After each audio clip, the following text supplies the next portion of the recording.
The Department of Homeland Security separated several families along the border trying to enforce President Donald Trump's zero-tolerance policy.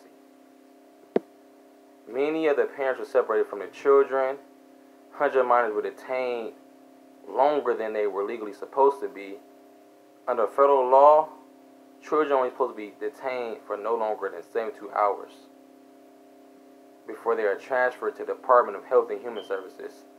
One minor was held for 25 days.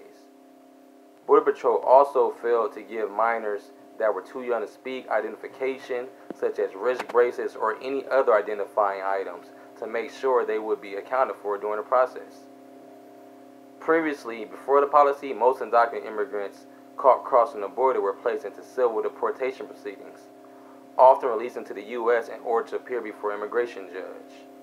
Under the new policy, all of them will be preferred for criminal prosecution, and most will be detained until their court hearing. And that's when the difficulties came in. Because parents were separated and placed into criminal deportation proceedings, the court found that they were separated from their kids when they did this, and the agents also misled parents about the fate and location of their children. In one incident, a father detained at the Border Patrol facility was taken to court, and he was told that his 5-year-old daughter would be waiting for him when he returned. When he arrived in court, he was given a flyer explaining that he would be separated. He was then not returned to Border Patrol facility. Instead, he was placed on a bus to be transferred to a detention facility without his daughter. Once separated, the report found that families had many difficulties trying to communicate with each other. In some facilities, parents had no idea that they could even make a phone call to their child. In Port Isabel, they attempted to post the number to call HHS to locate the child, but the flyer failed to indicate that detainees must dial a unique code assigned to each individual by the detention facility before dialing HHS toll-free number. So they could have bypassed all this, but they found that most parents were taken to ICE prisons instead of being returned to the CBP facility. They were being housed in with their children, and the reason was that CBP made this change in order to avoid doing the additional paperwork required to readmit the adults. And I feel like that's real lazy.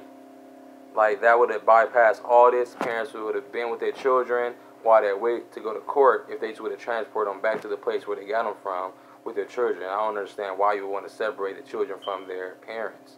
The children had nothing to do with this. So clearly this news coverage piece that I'm doing has to do with the zero-tolerance policy, which is a policy which calls for the persecution of all individuals who illegally enter the United States.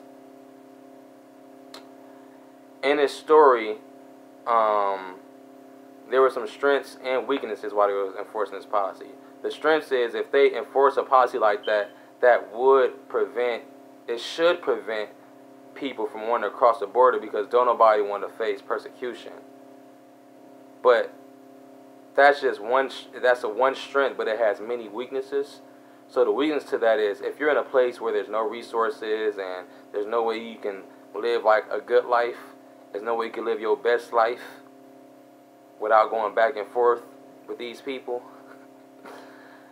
you would want to cross the border to a better place like America where it's free, there's more opportunity, there's more jobs, there's more money, you don't got to deal with gangs and like drugs and all that stuff like they're dealing over there in Honduras and in Mexico. Another weakness is that I feel like if they're going to force this policy, they should make sure that the children and parents are kept together, not separated. Especially if they're real young, and if they do get separated, they should all have like identification so they won't get lost during the process. But I feel like they should just keep the parents and the kids together. I don't even think they should separate these kids because that's just wrong. And another thing is if they do detain these kids, they should follow the law too. Like, you can't enforce a law and break a law while you enforce it. Like, the law is that if you're a child, you're going to be detained in a holding facility for no longer than 72 hours. In one incident, there was a kid being held for 25 days. And then, you feel me, kids are still being held or they're lost because they didn't come up with a good system to keep track of these kids, or they just didn't really think it's planned fully out, honestly. And as a social worker, I feel like we can help create change for this policy by, first off, being an advocate for illegal immigrants. I just feel like, if I was in that incident, even if I knew I would have gotten in trouble, shoot, I'd probably rather go to jail than to live in a country where there's really no resources anyway.